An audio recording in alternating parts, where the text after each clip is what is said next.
I didn't lose my father's house the day I drove to Indiana. I lost it years before, the same day I realized free and clear only matters if you know what the words mean. By the time I showed up with certified copies and a green folder, the loss was already done. I was just the one willing to read the paperwork. My name is Mara Halstead. I'm 33. I reconcile numbers for a living, the kind that end up in courtrooms when someone's story stops matching their bank statements. 3 days before my sister's wedding, my father called me like he was returning a library book he'd forgotten he borrowed. He didn't say hello. He said, "You'll be at Iris's wedding, Saturday, the 14th. Not a question, a summons. I was on the 31st floor of a building on Wacker, staring at a spreadsheet that would decide if a man kept his company or lost it to the SEC. I had 2 monitors, a corner desk, and a contract on my screen worth more than everything my father had ever owned combined. He knew none of it. He'd never asked what I did, just that I did it somewhere else, in a city that made him fold his arms when he said the name. "I'll check my schedule," I said. The coffee mug hit the table on his end, hard. "Don't do that, don't make this difficult." His voice had that edge, part warning, part rehearsal. "Your mother's already worried you'll bail. Iris asked for you specifically." That last part was a lie. Iris hadn't asked for me in years. Then came the hammer. "You show up, you smile, you behave, or you can forget about that college fund I've been holding for you." The fund? The one he'd emptied 6 years ago to buy Iris a car, the one he still waved at me like a leash every time I didn't bend. I could have laughed. I could have told him I'd cleared my last student loan before Iris finished her associate's degree, that I billed more in a quarter than he earned in 2 years at the plant, that the only thing his money ever bought me was the knowledge that I didn't need it. Instead, I went still. The way I do when a client lies to my face and I decide to let them keep talking. "What time should I be there?" He paused, threw off. A fight was what he'd wanted, and I'd just refused him the satisfaction. He rattled off the details and hung up. I sat there with the skyline humming below me and the phone warm in my hand. He thought he'd won something. What he'd actually done was give me a reason to drive south with my eyes open. Because buried in that call, tucked between the threats and the performative disappointment, was a detail I couldn't let go. He'd mentioned the groom, said the groom had helped with some things, money things. And in my line of work, helpful men are the most expensive kind. The house on Piedmont Road. I grew up in a 2-story Cape Cod off Piedmont, the kind with a wraparound porch and an aluminum screen door that slammed no matter how carefully you pulled it shut. That slam was the sound of my childhood. You always knew who was coming or going by the rhythm of it. 1 slam meant Dad, 2 meant Iris forgot something, 3 meant Mom making trips from the car. My father bought that house the year I was born and made the last payment the year I left for college. I remember him standing in the yard the day the mortgage burned, hands on his hips like a general surveying one ground. "Nobody can take this from us now," he said. He said it at Thanksgiving, at Christmas, any time the talk turned to money or the neighbors or who was doing well and who wasn't. The house was paid off, the house was proof. For a man who measured himself by what other people could see, that deed was the entire scoreboard. I need you to hold on to that. Because everything that happened later turns on it. A house with no debt is a safe thing. It's also a tempting thing, if you're the kind of man who knows how to put the debt back on without the owner understanding what he signed. I didn't know that yet. I just knew I had a 5-hour drive and a bad feeling I couldn't name. Lupe, the checkbook. I hit the interstate south just after dawn with bad coffee and a question I couldn't shake. The last real fight my father and I had was 6 years ago, at a dinner that was supposed to celebrate my master's degree. He spent the meal asking Iris about her new boyfriend, some guy who worked in logistics and drove a truck with aftermarket rims. When my mother finally mentioned my degree, my father gave one slow nod and said the thing that still lives in my chest like a splinter. Iris is the one who stayed. Like staying was a virtue. Like leaving was betrayal. Like building a life 2 states over was a crime I'd committed against the family by not needing them. I didn't argue. Arguing with my father was like arguing with weather, you just get wet. But I drove home that night and signed a lease on my own place and decided that the version of me who begged for a seat at that table was officially done. People think walking away is weakness. They've never tried to do it without slamming a single door. By the time I crossed the state line, the sun was low and orange over the fields, and my phone buzzed. A text from my mother, 4 cheerful lines about the groom. Garrett fixed the gutters. Garrett found your dad a better return on his savings. Garrett knows a guy who can refinance the truck. Garrett, Garrett, Garrett. With the breathless gratitude of a woman who'd found a son she could finally brag about. I read it twice in a gas station lot off Route 9. Here's what 12 years of forensic work does to you. The word return stops sounding like good news. A stranger who suddenly knows a guy for everything stops sounding like a blessing. Helpful is the most expensive thing in the world when it comes from someone who wants something. I texted back something neutral, then I sat in that parking lot, opened my laptop on the passenger seat, and typed his name into the first of 3 databases I pay for. Garrett Landry, entrepreneur, my mother had called him. I've learned to be suspicious of men who introduce themselves with adjectives. The search wheel spun on weak gas station signal, and I told myself I was being paranoid, that some men really are just good with gutters. Then the first record loaded. A business entity, registered 8 months ago in Garrett's name, clean on the surface. The address wasn't an office. I knew that address. It was a mailbox storefront in a strip mall 2 towns over, the kind that rents you a suite number and a place to hide. A real company has a real door. I closed the laptop. The wedding was in 4 days. And now I had a second question to carry with me. Loop B, Dabney. I need to tell you about Dabney, Indiana, and why we never left. When I was 9 and Iris was 7, her heart stopped being something we took for granted. Rheumatic fever, a damaged valve, a cardiologist 2 hours away in Indianapolis. For one entire summer, the house held its breath around her. My mother slept in a chair beside Iris's bed. My father took a second shift at the plant to cover the bills, and when he came home, he went straight to her room. The rest of us learned to be quiet so she could rest. Iris got better, she grew up healthy, ran track, married well, by my parents' standards. But the house never exhaled. The habit of putting Iris in the center had set like concrete, and nobody noticed it was still weight-bearing. I became the other kind of child.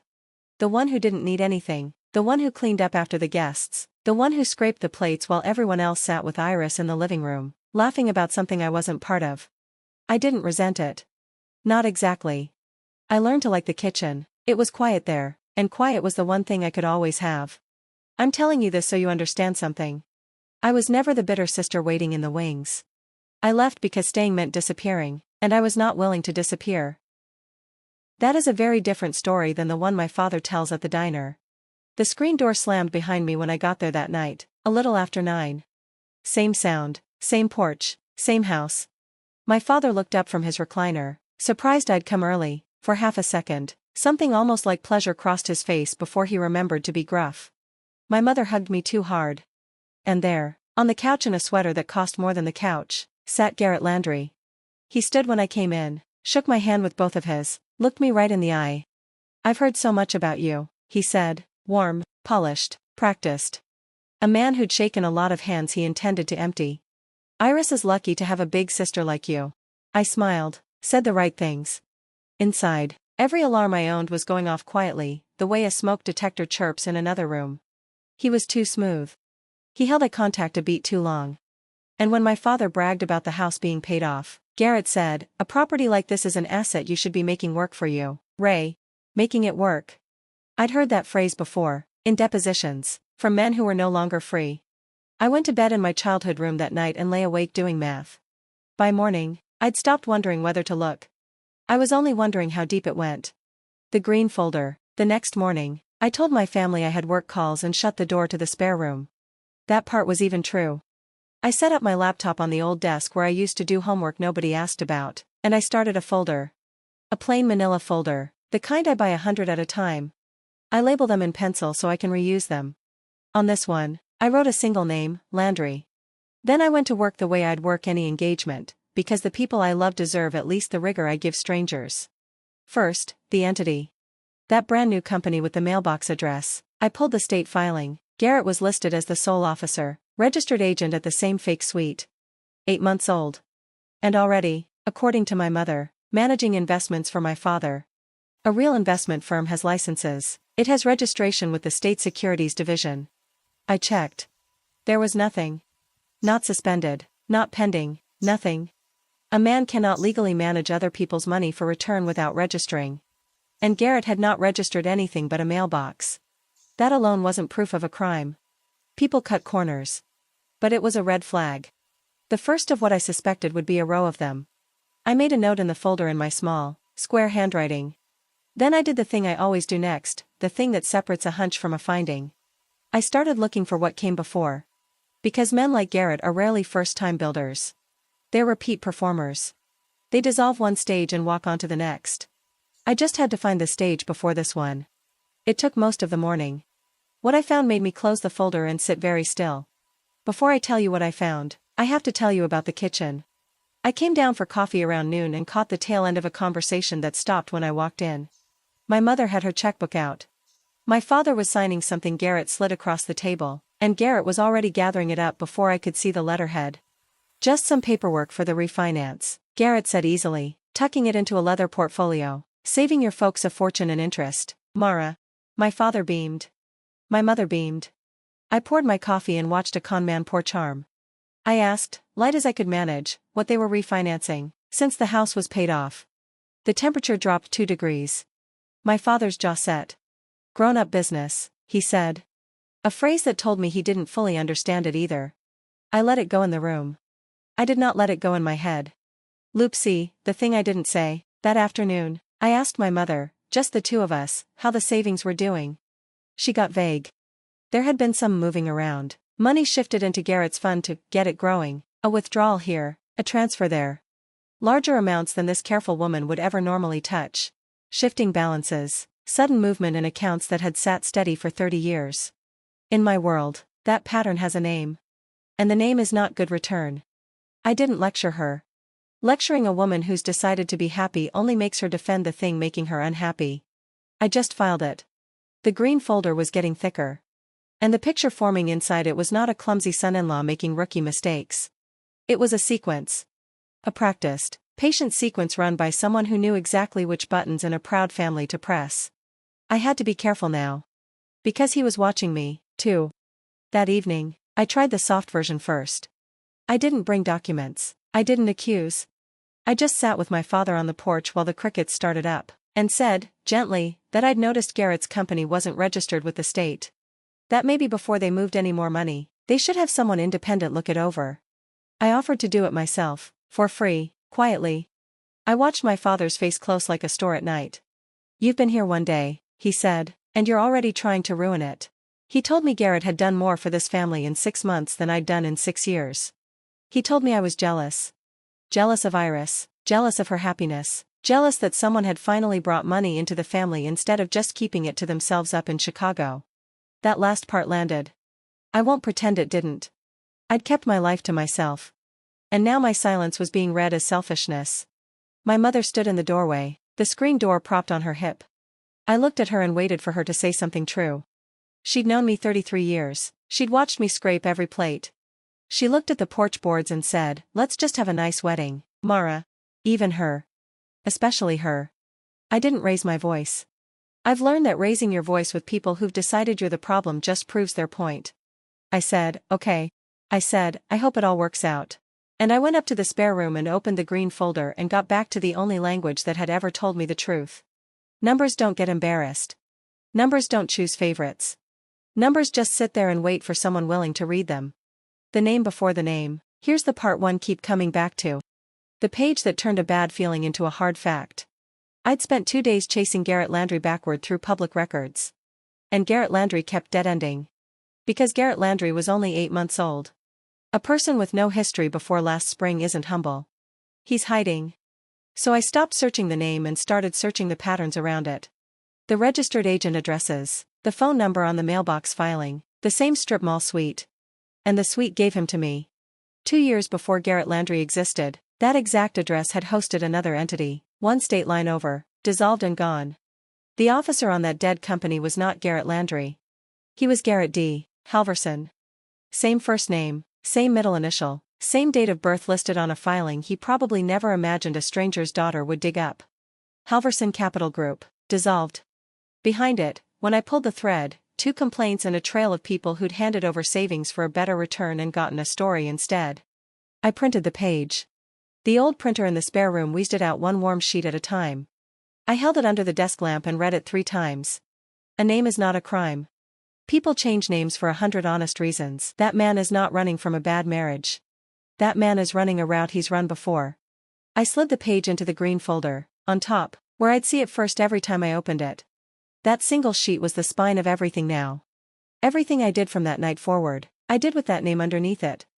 Halverson. The wedding was in 3 days. The lien, a name like Halverson tells you what a man is.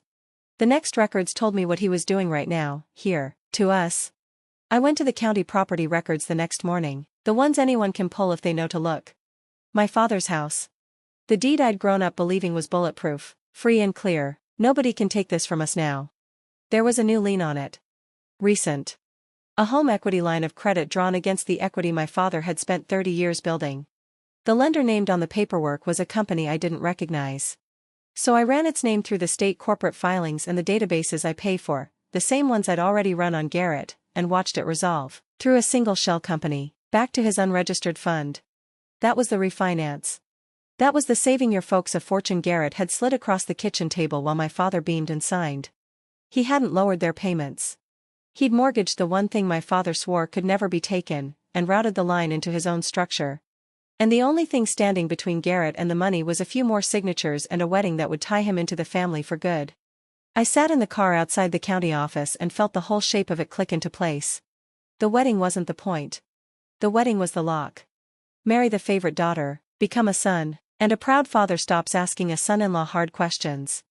I drove back toward the house. And yes, I mean drove, because I was an hour from Dabney pulling records the family didn't know existed. On the way, I made one stop. I went to the county recorder and requested certified copies. Not printouts, certified copies, stamped, sealed, official. The kind that carry weight.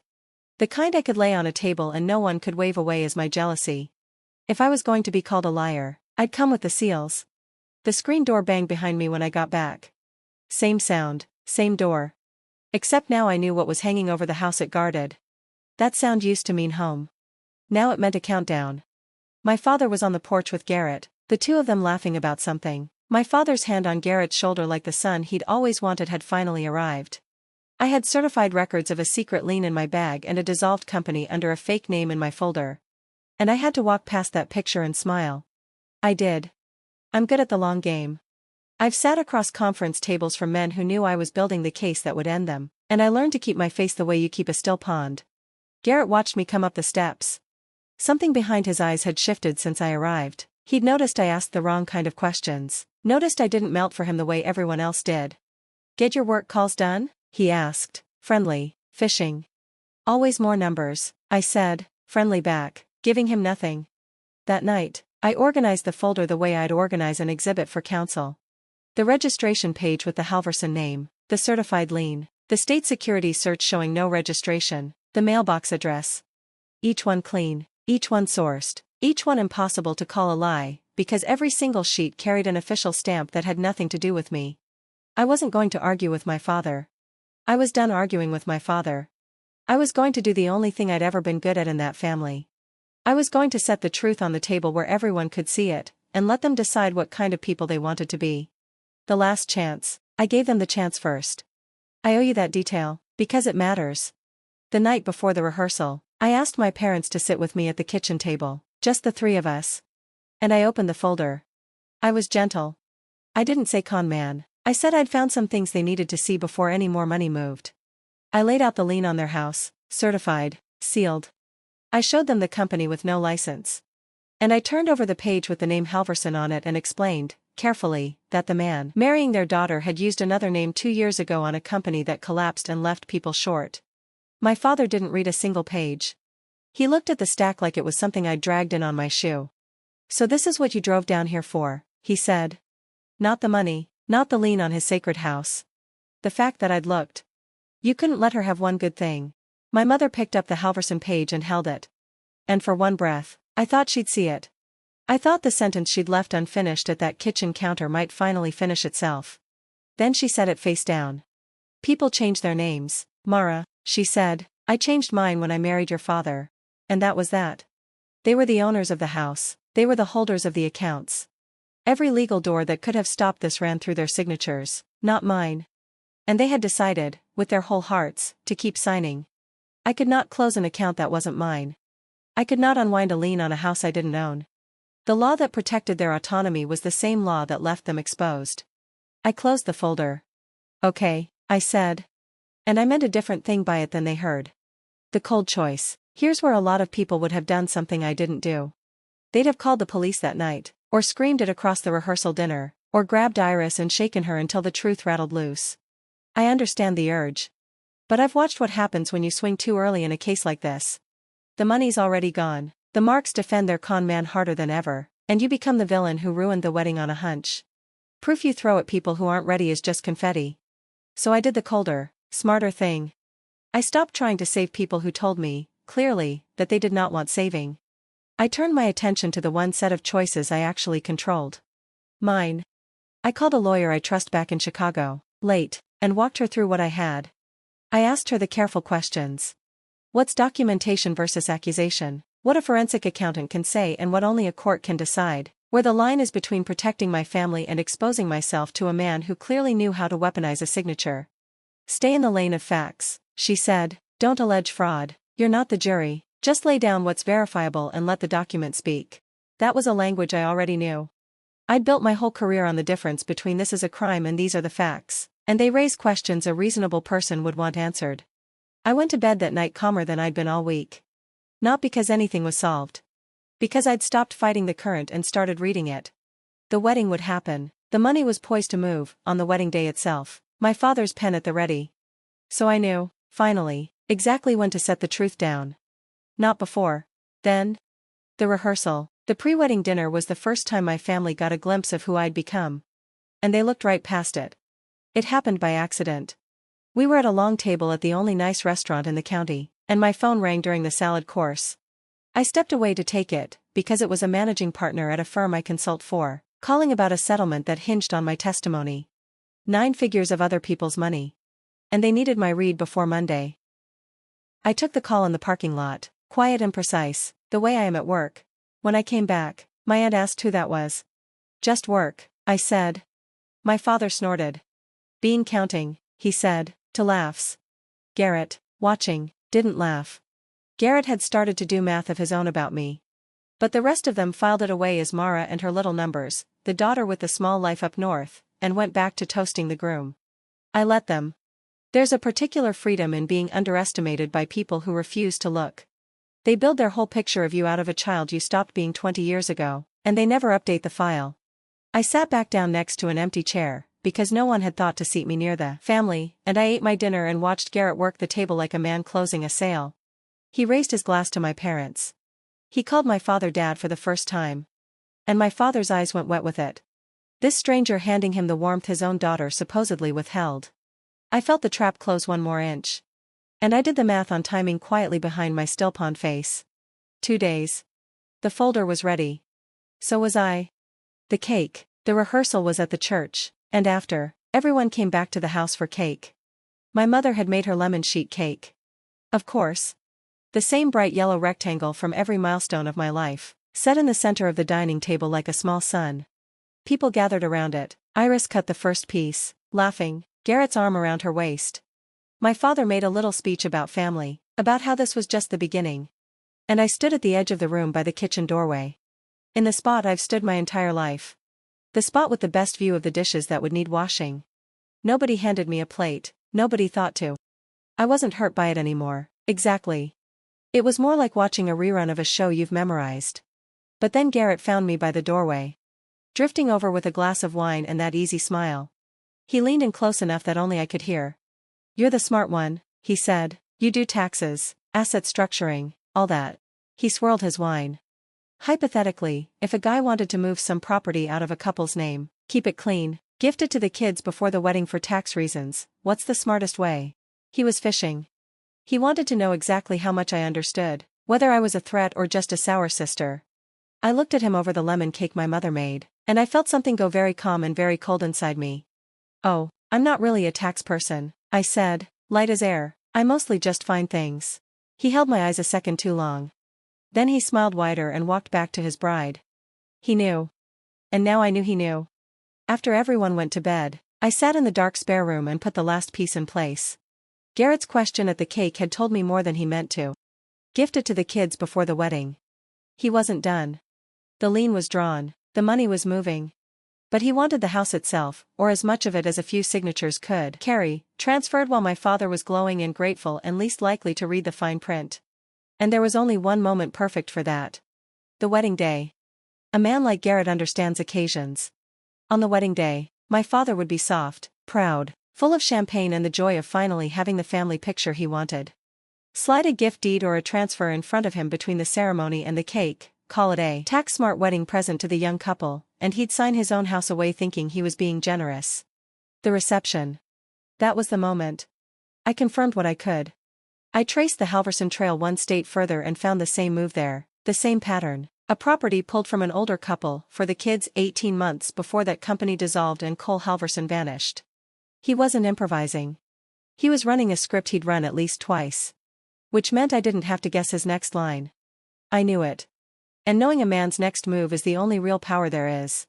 I laid the green folder out one final time on the desk. The Halverson page, the certified lien, the empty securities registration, the matching pattern from another state. Clean, sealed, sourced, undeniable. I closed it and set it by the dress I'd hung on the closet door. Tomorrow I'd carry both to the wedding. One of them was going to do a lot more than the other. The morning of, I slept 4 hours and woke up steady. That surprised me. I thought I'd be a wreck, the morning I planned to lay my family open in front of 200 people.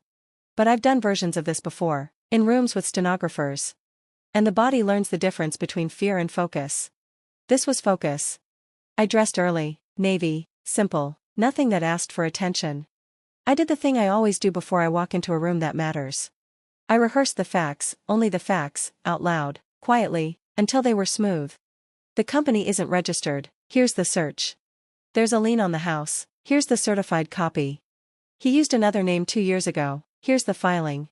Each sentence was true on its own, provable on its own, impossible to dismiss as one bitter woman's story. My lawyer's voice was in my head. Don't allege, don't perform, lay it down and let it sit there. I knew the temptation would come, when my father said something cruel, to fire back, to finally say the thing I'd swallowed for 33 years. I promised myself I wouldn't. Power, real power, is not the loudest voice in the room.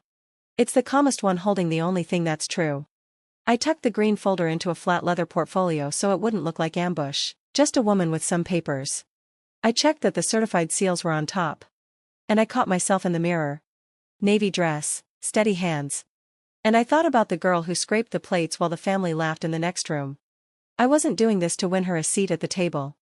She'd stopped wanting the seat years ago. I was doing it because the house she grew up in was about to be stolen. And I was the only one in the family who could read the theft. The final threat. There was one more thing before the wedding, and I almost forgot to tell you, because it was so perfectly him. The morning of, my father caught me in the hallway. Dressed in his rented suit, looking like a man about to receive an award. He stopped me with a hand on my arm. He told me he was glad I'd finally shown some sense and come home. He told me to keep my opinions about Garrett to myself today, that this was Iris's day, not the Mara show. And then, because he couldn't help himself, he reminded me one more time. And remember what I said, behave today, or that college fund is gone for good. The college fund. Still. After everything. The man had a secret lien on his house and a stranger's hand in his savings, and the leverage he reached for was a pot of money he'd spent years ago on someone else. Threatening a daughter who out-earned him before breakfast. I almost laughed. Instead, I just looked at him, this proud, frightened man in a rented suit, and I nodded. I'll behave, I said. And I meant it in my way. I had no intention of making a scene. Scenes are for people without evidence. I was going to be the calmest person in that room. He took my nod for surrender, the way he always had. And he patted my arm and went off to find his good cufflinks, satisfied that he'd handled me. He thought silence meant I'd folded. It meant I was finished arguing. There's a difference. And he'd never learned it, because in 33 years, he'd never once stayed quiet long enough to hear it. I watched him go. Then I picked up my portfolio, checked the reception. The reception was at Linden Hall, a banquet room my parents could not afford, with a chandelier my father kept glancing up at like it might fall. 200 guests, the whole county, the people whose opinions had run my father's life. White tablecloths, a band, the lemon cake nowhere in sight, because this was the catered kind now. 3 tiers, Garrett's taste, Garrett's bill. Or so everyone assumed. I sat at a back table with the cousins, exactly where they'd placed me. And I watched. I watched Garrett move through the room like a man at his own coronation, shaking hands, calling my father Dad, already half owner of everything in the building by the look on his face. And then, between the dinner and the dancing, it began. Exactly as I'd known it would. Garrett stood and tapped his glass and made a charming little speech about family and new beginnings. He said he had a surprise, a gift for the people who'd welcomed him as a son. He produced a leather folio. He called my father up to the head table, in front of everyone, and said he wanted to do something special right now, while everyone could witness it. A gift to the next generation, he said. Smart, clean, a way to protect the family's legacy. He had papers, a deed drawn up in advance and ready for signing. The kind of document that needs only an owner's signature and a notary stamp to start. A paid-off house sliding out of one family's name and into a structure they'd never see. He had a pen. He had my father glowing, reaching for it. In front of 200 witnesses who would later swear they saw a generous man and a grateful father. The band had stopped. The room was watching, charmed. My father took the pen. And I stood up from the back table with my portfolio in my hand and I walked toward the head table at an unhurried pace. The way you walk when you have all the time in the world, because you are the only one who knows what's about to happen. The documents. My father saw me coming, and his face curdled. He didn't know what I was holding, but he knew I was not supposed to be walking. He covered it the way he covers everything, by performing for the crowd. Well, look who decided to join the family, he said into the microphone. And the room laughed, warm and oblivious. He gestured at me with the pen. My older girl lives up in Chicago, too busy with her little numbers to call her mother, but she made it to the wedding, so I suppose we should be grateful. More laughter. He was rolling now, loose with champagne and the joy of his big day. And he reached for the oldest weapon he had. I had to practically threaten to cut her off to get her here. Be at your sister's wedding, I told her, or don't expect another dime. The room chuckled at the gruff old father. He thought he was being charming.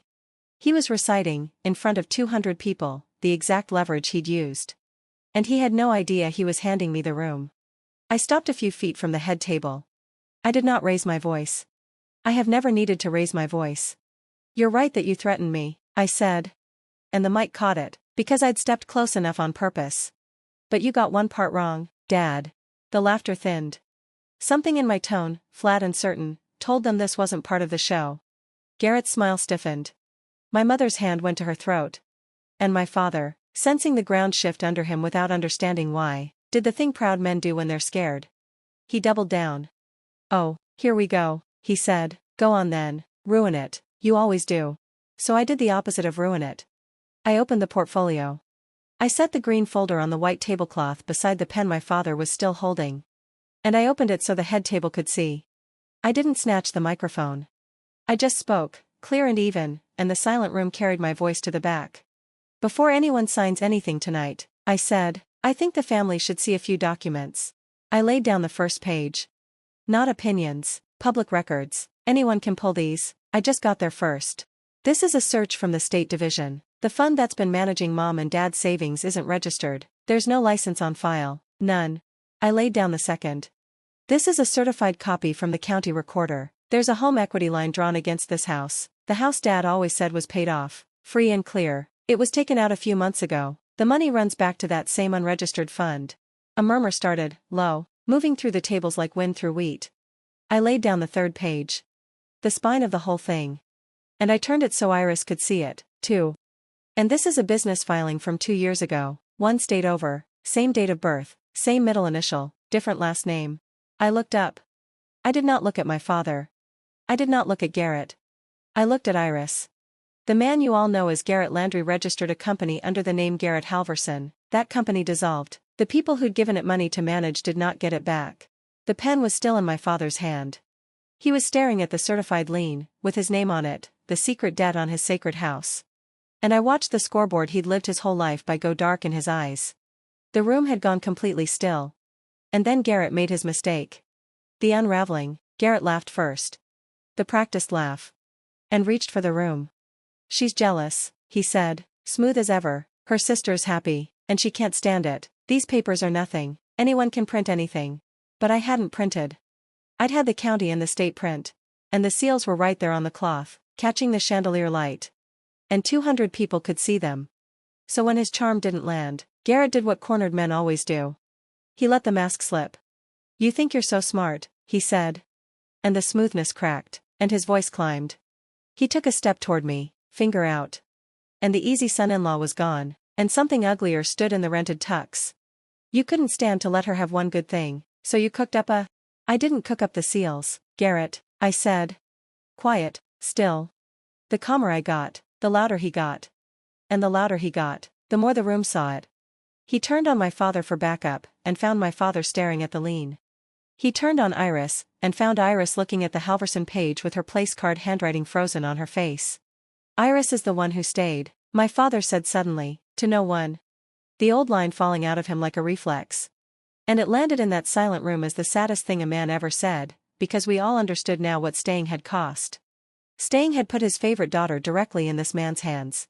Garrett saw the room turning. He saw 200 witnesses and a table full of seals and a father who'd stopped defending him.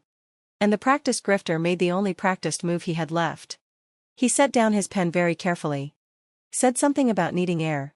And he walked out of Linden Hall through the side door by the kitchen. He did not come back for the cake. He did not come back at all. The aftermath, for a moment, nobody moved. Then it all came apart at once, the way these things do. My mother crying, Iris running after Garrett and coming back alone with her veil crooked, my father sitting down heavily in a chair that wasn't his, holding the certified lien like he was reading it for the first time. Which he was. And then they all turned to me. Of course they did. The daughter who was too busy with her little numbers was suddenly the only one in the room who understood the numbers. My father looked up at me. And for the first time in my life, I saw him ask me for something. Mara, he said, his voice gone small, what do we do? The house. And here was the moment I'd been bracing for harder because the old me, the plate scraper, would have dropped everything to fix it, would have spent herself down to nothing buying back a place at a table that never had a chair for her. I felt the pull of it, 33 years of pull. I knelt down so I was level with him. And I kept my voice gentle, because this part one didn't want to be cruel. I'll help you, I said. But hear me, I'll help you on paper, nowhere else. He blinked. On paper? I'll bring in the right people, I'll structure it so you don't lose the house, every dollar in writing, every term clear, my name protected. I stood back up. I'm not the family bank, I'm not the family fixer, I'm your daughter, and I'll act like one, on paper, in writing, with boundaries. That's the help that's real. It wasn't the warm forgiveness he wanted. It was something better. The only kind of help that doesn't quietly destroy the person giving it. And for once in his life, my father just nodded. The resolution, Garrett was gone within 3 days.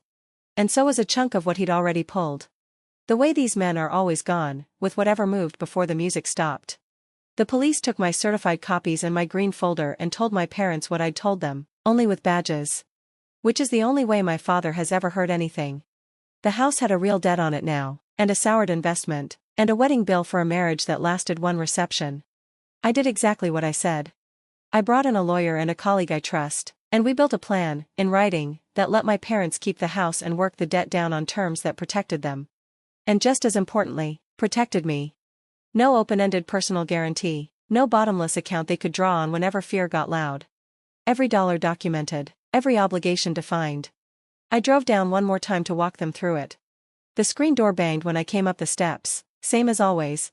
And I stood on the porch a second before I went in. My whole life, that door had marked me coming home to a place that didn't quite have room for me. This time I stood there and understood that I was the one who got to decide whether to walk through it. And on what terms. So I opened it. And I went in. And I put the papers on the table. On the table next to the papers was a lemon sheet cake. My mother had made it for me. It sat there, uncut, while we worked through the terms. That bright yellow rectangle from every milestone I'd ever spent in the kitchen. Only this time it was in front of my seat. When we finished, she walked me out to the car. And on the porch, in the dark, she finished the sentence she'd started in that kitchen a lifetime too late. It wasn't fair, she said, what we did, how we saw you, I knew, and I let it happen because it was easier, and I'm sorry. She didn't ask me to say it was okay. That's how I knew she meant it. It wasn't a wound healed. It was a wound finally named out loud by the person who made it. And that is a different thing. A truer thing. I told her I heard her. I told her I'd see her at Christmas. I didn't promise more than that. And she didn't ask me to. Closing, here's what I know now. The thing it took me 33 years and one ruined wedding to learn. Helping your family isn't about finally proving you're good enough for them. It's about deciding, on your own terms, exactly how much of yourself you're willing to spend. And mine has a number now. And it's written down. That's my story. One folder, one quiet sentence, and a family that finally learned my name belonged on the deed of my own life. If anyone ever made you the villain just for seeing clearly, take this as your sign to write your boundary down today, before you need it. And if this story reminded you of someone who scraped the plates while everyone else